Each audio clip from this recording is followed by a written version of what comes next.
Hello, everybody. Welcome back to the channel. I am the Inconsequential Runner, and as always, and it's always a pleasure, Coach Mark joins us today. G'day, Coach Mark. G'day, Darcy. It's good to be here. Good to have you. Okay, let's get straight into question number one. And for those joining us for the first time, actually, I say question number one. We only do one question per video. So that way we just stay on point, and it's a nice short video, but nutritionally rich with information. If you want other questions answered, couple of things. Stick around, hit subscribe, stick around, and we cover off a lot of questions to do with running to make you fast and enable you to enjoy it more.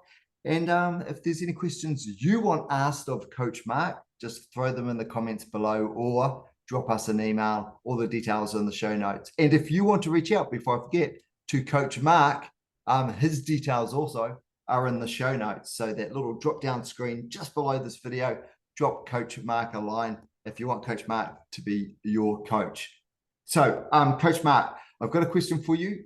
Before I get into the question, let me share this. This leads to the question.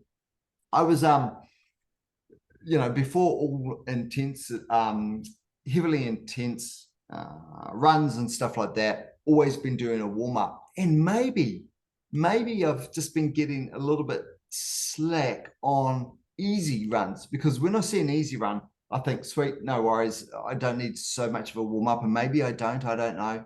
But what I have found is even on an easy run, because it's usually on the back of a hard run, my legs are feeling a little bit glassier. And I think, I'll just warm up on the run. But the first couple of Ks are feeling pretty gnarly. And that's because I haven't done a warm up. So the question I've got, and that has been posed, and I think it's a good question, is should we warm up before all runs or some runs? And if it is all runs, should the workout, the warm-ups be slightly different? So yeah, two parts to the question. Should we warm up before all runs? Because a lot of us don't. We just put on our shoes, maybe plug in our music and just go. And maybe that's not the best practice. And if we should warm up for all runs, might there be a point of difference between, say, the more intense runs versus the easy runs? Coach Mark, what do you think? Yeah, that's such a good question, that because we all talk about warm up for races, and it's certainly races. I mean, our warm up for a race is essential because you're wanting to perform at your optimum. Speed work and fast sessions, it's highly important because you want to avoid injury, and you want to obviously do a good session as well. But if you're just heading out for an easy run, a warm up isn't essential. I wouldn't say it's essential, but as you've intimated, it can certainly make the run a lot better, a lot more pleasurable. And the funny thing is, often our easy runs are actually harder than our hard runs. As funny as that sounds, because for our hard run, we're generally fresher going into it. We're in our mind, we're ready to work hard and we're focused. For our easy run, we can feel often every step and muscle from the session we did the day before. And we're thinking in our mind, we're not thinking performance so much. We're thinking, I just want to get through this so that I'm good for my next hard run. So often they can feel harder. Sometimes for sometimes for some of the easy runs that I get into, it'll be, because it's easy, I plug it into almost any time of the day, where some of the hard runs, there's specific times I know I perform best. Yeah. Now, if I plug it to any time of the day, sometimes it might be at, the lunchtime run or something like that, which means I'll either be at my desk for a period of time before, which means basically if I'm sitting at my desk like this, I'm all crumpled up and stuff like that. So I imagine that's something I need to be aware of too. If it's first thing in the morning, I find easy runs are easier in terms of, waking up and then doing the easy run, as opposed to if it's a hard run. I usually want an hour and a half of being awake before I'm capable of doing the hard run. I see what you're saying. Now, forgive me, because I think I interrupted you. You were going to make another point. Yeah, that's right. If you can weave that in as well, in terms of, is there something we should be cognizant of if we're, from a resting state and then about to jump into a run? Yeah. Well. Essentially, that's what a warm up does. It bridges that period from your body being at rest to being ready to run at the pace that you want to run at. So if you look at an easy run, as you say, you might have just got out of bed, you might have been sitting at your desk all morning and heading out for lunch, your lunchtime run, something like that. Your body has been basically asleep and not active at all. So even if you're running easily, that's a huge quantum leap from sitting at a desk or from lying in bed. So it then makes sense to do something to just bridge that gap, even if you're running easily.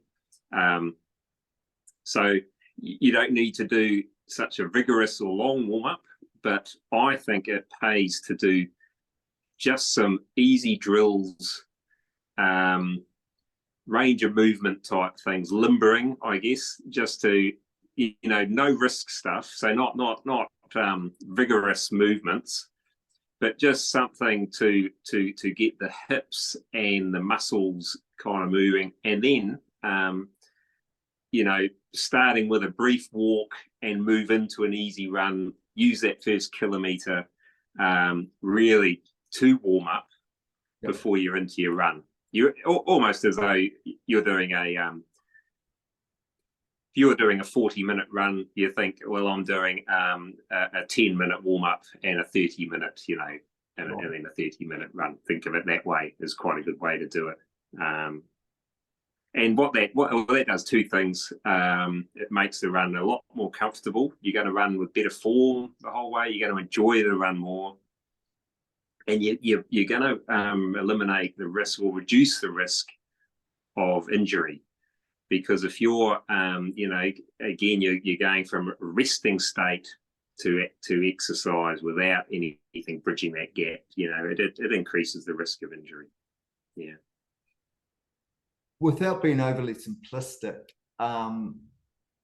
is it a case of the warm-up could almost be anything as long as it's something? So there's no specific exercises, but obviously there's a huge amount of things we could do between that rested state, sitting at your desk or sleeping, of course, and running. There's a whole lot of intermediary things. So am I right in thinking, and this is such a general sort of question, and as I say, I don't want to be overly simplistic about it, but am I right in thinking that doing anything is just better than doing nothing? So maybe the rule is don't get too caught up into, which warm-up exercises are better than others. And we have talked about in other videos, specifically what you do before a race, but just outside of that, your general run, is it a case of doing anything's just better than doing nothing? Don't get caught up in the specifics of what it is, just do something.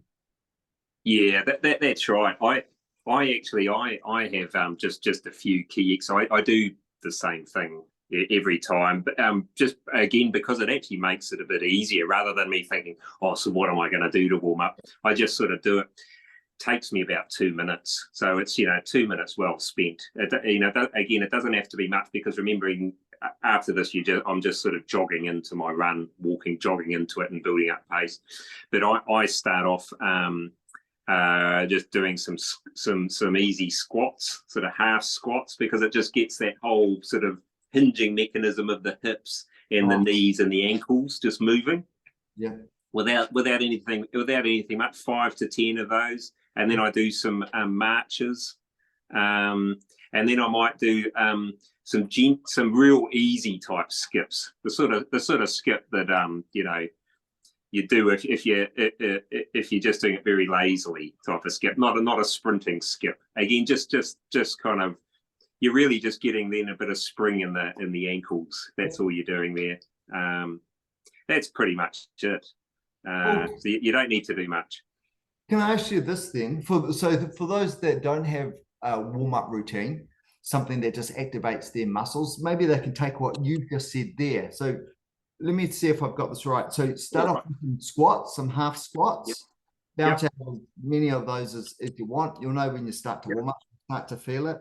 And then you're doing some marching. So I imagine that's like arms and knees. The knees come up, the thighs are like at a parallel to the ground, sort of dung, dung, dung. Yep. And Yep. then the skips, are the skips marches, but you're sort of getting airborne now, you're getting a bit more spring? No, the skips Ah. are more. The skips are more. So your legs are a little bit straighter, if you see what I mean. You're more just kind of springing off the ankles a little bit. So Yeah. and just swinging the arms, if you can imagine that, rather than stepping over your hurdles, you're just doing a sort of a skip, sort of barely moving, barely springing off the ground, actually, because it's all very low risk. Remember, normally you would do skips before a race after you've done a solid warm up and everything first. Gotcha. Yeah, so just something like, and of course, you see, this is something you can do as you move into your run. You see, you can just sort of march, sort of skip, jog into it, And then just jog away and away. and then you're away. Yeah. Yeah. I love that. Well, that's a good starter. That's a good starter. Yeah. It's easy, eh? Yeah. And I think, cheers, Coach Mark, and thank you for answering that question. I think it helps us embed, the discipline of doing something each time before we do a run, just to prepare the body to spark it, to get it going. I know sometimes when we're pushed for time and we've only got 37 minutes to try and squeeze in a 40-minute run, in between meetings or something like that, then sometimes you think, I don't have time for warm up. But I imagine, look, it's always best to do a warm up. It pays for itself during the run. I was always when I worked in an office, I was always a lunchtime runner, and I'd be so I used to go at 11:30. I'd go a bit before everyone else, so I get to the showers a bit early. Yeah, but I'd be sitting at my desk at about 11:20, and I'd start doing those, just sort of limbering the ankles. Yeah. I'd be limbering up at my desk and sort of doing the brilliant. So you could kind of, I'd be almost sort of marching, sort of skipping to the shower, and by the time, so you're not really wasting time, that type of thing. Then I'd be away. Love it. Absolutely love it. All right, last question, and you weren't expecting this. This is off the cuff. How long did it take you to cool down after the run? Because what I found on my lunchtime runs is I couldn't schedule a meeting for half an hour after I'd come back from the run. I'd need to cool down fully to be able to shower, to stop the sweating happening. Yeah. I'm sure it's not just me. Yeah.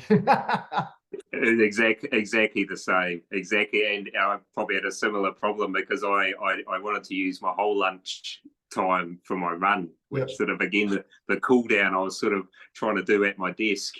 Turn the shower on cold, I found helped at the end of the shower. That kind of helped stop the sweating a bit. Yeah. Fantastic. Thank you so much, Coach Mark. For those watching, thank you for making it to the end of this video. You know what to do. If you want to hang around and see other content, just hit subscribe. I know the next one we're going to be talking about form and a question on running form. So if you want to get in touch with Coach Mark and ask him a question, and that question might be, hey, have you got capacity to take me on as a coach? Then Coach Mark's details are down below. If you want to drop me, the Inconsequential Runner, a question that you want Coach Mark to answer, or something that you might want me to answer, but to be honest, ask Coach Mark. Drop it in the show notes or in the comments below, and we'll pick that up and answer that for you. Otherwise, catch you in the next one. See you later, team. See you later, Coach Mark. Thanks, Darcy.